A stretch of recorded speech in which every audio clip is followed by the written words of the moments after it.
Guys welcome to story flick Tamil. இந்த வீடியோவில் from சீரிஸோட season 2 episode 6 தான் பார்க்க போகிறோம்.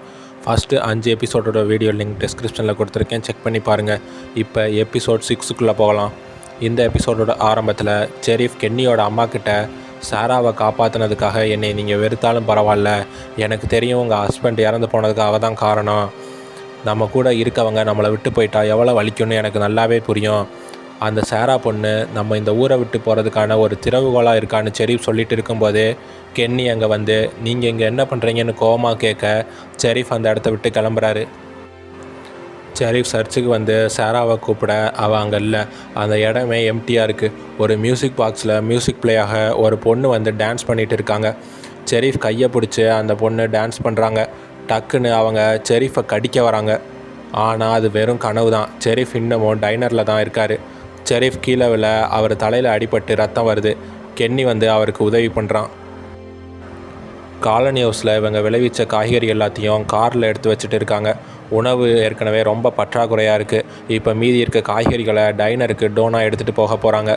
நான் இன்றைக்கி கென்னியோட அம்மா வீட்டிலே தங்கிடுவேன், அதனால் எல்லோரும் ஜாக்கிரதையாக இருங்கன்னு சொல்லிவிட்டு டோனா கார் எடுத்துகிட்டு கிளம்புறாங்க. மேரியல் கிறிஸ்டிக்கிட்ட அவங்க அத்தை வீட்டுக்கு போயிட்டு இருக்கும்போது தான் இந்த வில்லேஜுக்குள்ளே மாட்டிக்கிட்டதாக சொல்லியிருப்பாங்க. ஆனால் அது உண்மை கிடையாது. இந்த வலி நிவாரணி மாத்திரைகளை மன அழுத்தம் காரணமாக அடிக்கடி போட்டுட்டு இருப்பாங்க. அதுவும் ஒரு போதை மாதிரி தான். இந்த போதை மருந்து எடுத்துக்கிறவங்களுக்கு சிகிச்சை கொடுக்க ஒரு இடம் இருக்கும், அங்கே தான் இவங்க போயிருப்பாங்க. இப்போ கிறிஸ்டி செல்ஃபில் வச்சுருந்த மார்ஃபின் வலி நிவாரணி மாத்திரைகளை இவங்க எடுத்து போட ஆரம்பிச்சிருப்பாங்க. இந்த விஷயம் கிறிஸ்டிக்கு தெரிஞ்சு இங்கே ஏற்கனவே டேப்லெட்ஸ்லாம் கம்மியாக தான் இருக்குது, இனிமேல் நீ டேப்லெட்ஸ் எடுக்கக்கூடாதுன்னு கோவமாக கத்த மேரியோலும் அங்கேருந்து கோவமாக கிளம்புறாங்க. செரீஃப் கென்னிக்கிட்ட இந்த இலைகளோட கலர் சேஞ்ச் ஆகியிருக்கு, இதுக்கு முன்னாடி இது மாதிரி நடந்ததே இல்லைன்னு சொல்லிட்டு இருக்கும்போது அவர் கையில் அந்த புழு போகலை, ஆனால் அவருக்கு ஃபீல் ஆகுது. கென்னி என்னாச்சுன்னு கேட்க, நான் அந்த காட்டுக்குள்ளே போயிருந்தப்போ எனக்கு ஒரு விஷயம் நடந்துச்சு, அதுக்கப்புறம் என் கைக்குள்ளே புழு அடிக்கடி போகிற மாதிரி ஃபீல் ஆகுதுன்னு செரீஃப் சொல்கிறாரு. செரீஃப் கனவுல ஒரு பொண்ணு வந்து டான்ஸ் ஆடினாங்கல்ல, இப்போ அதே மாதிரி மியூசிக் பாக்ஸில் மியூசிக் பிளே ஆக அந்த பொண்ணு வந்து செரீஃப் முன்னாடி டான்ஸ் பண்ணிகிட்டு இருக்காங்க. ஆனால் கென்னியோட கண்ணுக்கு எதுவும் தெரியலை. சரி வா நம்ம இங்கேருந்து போகலாம், இருட்ட போதுன்னு செரீஃபும் கென்னியும் அங்கேருந்து கிளம்புறாங்க. செரீஃப் கிறிஸ்டிக்கிட்ட நடந்த உண்மைகளை சொல்கிறாரு.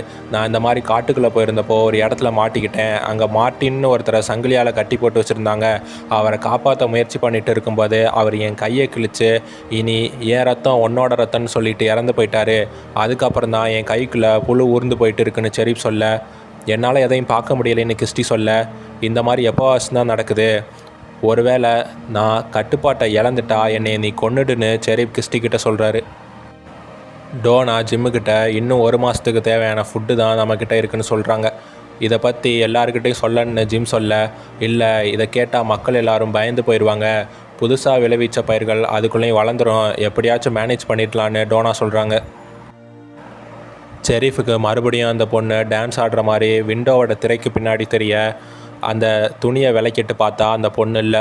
டக்குன்னு அந்த பொண்ணு செரீஃபை பின்னாடி வந்து கட்டி பிடிச்சி அப்படியே பெட்டில் தூக்கி போட்டு அவர் வாயை பொத்தி கொல்ல பார்த்துட்டு இருக்காங்க. ஆனால் டக்குன்னு காணாமல் போகிறாங்க.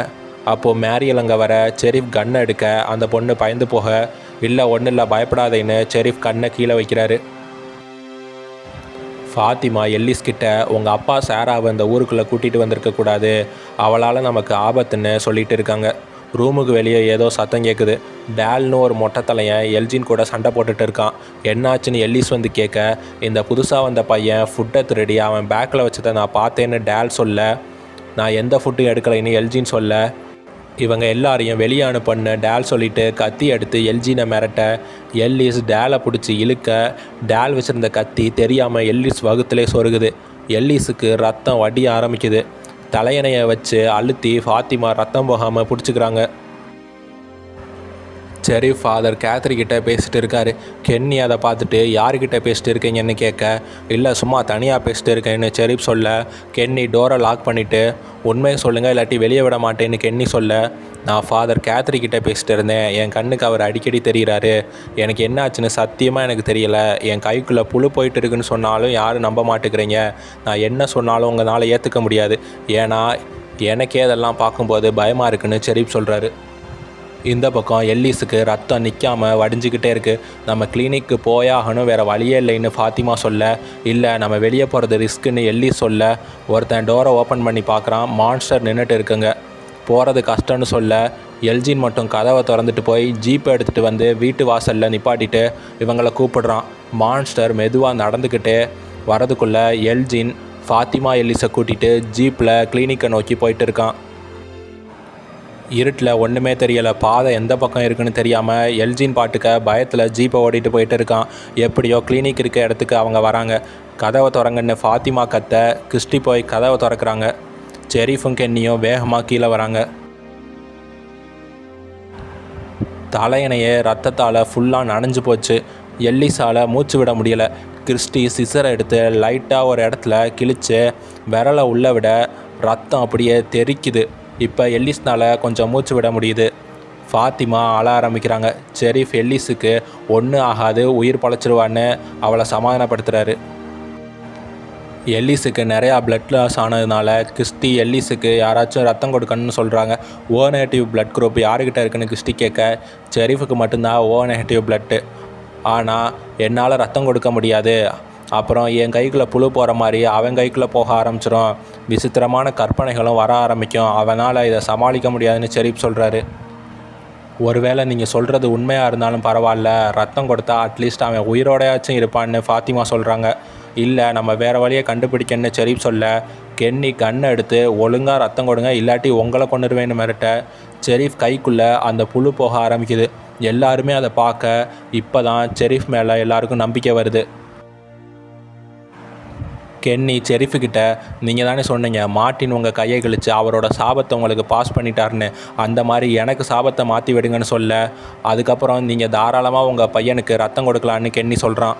இல்லை கென்னி, உன்னால் இந்த சாபத்தோடு வாழ முடியாதுன்னு செரீஃப் கத்தி எடுத்துக்கிட்டு டோரை ஓப்பன் பண்ணி வெளியே போகிறாரு. யாராச்சும் இருக்கீங்களா? என் ரத்தம் யாருக்கெல்லாம் வேணும், வந்து எடுத்துக்கோங்கன்னு வெளியே நின்று செரீஃப் கத்திட்டு இருக்க ஒரு மான்ஸ்டர் செரீஃபை நோக்கி நடந்து வருது. இன்னும் சில மான்ஸ்டரும் அங்கே வர செரீஃபை எல்லா மான்ஸ்டரும் சுற்றி வளைக்குதுங்க. செரீஃப் தன்னோட கையை கிழிச்சிக்கிட்டு அந்த மான்ஸ்டர் கழுத்துலையும் கத்தியை வச்சு கிழிக்கிறாரு. அப்படியே அந்த மான்ஸ்டரோட கழுத்தை பிடிச்சி, இனிமேல் என் ரத்தம் உன்னோட ரத்தம்னு சொல்ல அந்த மான்ஸ்டருக்கு எதுவும் ஆகலை, சிரிச்சுக்கிட்டே நின்றுட்டு இருக்கு. திடீர்னு அவன் மூஞ்சி கொடூரமாக மாறி அதே இடத்துல கீழே விழுந்து அந்த மான்ஸ்டர் இறந்து போகுது. செரீஃப் வேகமாக கிளினிக்குள்ளே வராரு. இனிமேல் எந்த பிரச்சனையும் இல்லை, பிளட்டு கொடுங்கன்னு செரீஃப் சொல்லிவிட்டு எல்லிஸுக்கு ரத்தம் கொடுக்குறாரு. இந்த பக்கம் ஜிம் ஃபேமிலி, கென்னியோட அம்மா, டோனா இவங்க எல்லோரும் சேர்ந்து ஏதோ ஜாம் மாதிரி பண்ணி ஜாடிக்குள்ளே ஃபில் பண்ணிகிட்டு இருப்பாங்க. அந்த ஜாம் எல்லாத்தையும் பேஸ்மெண்ட்டில் கொண்டாந்து டோனா வச்சுட்டு இருக்காங்க.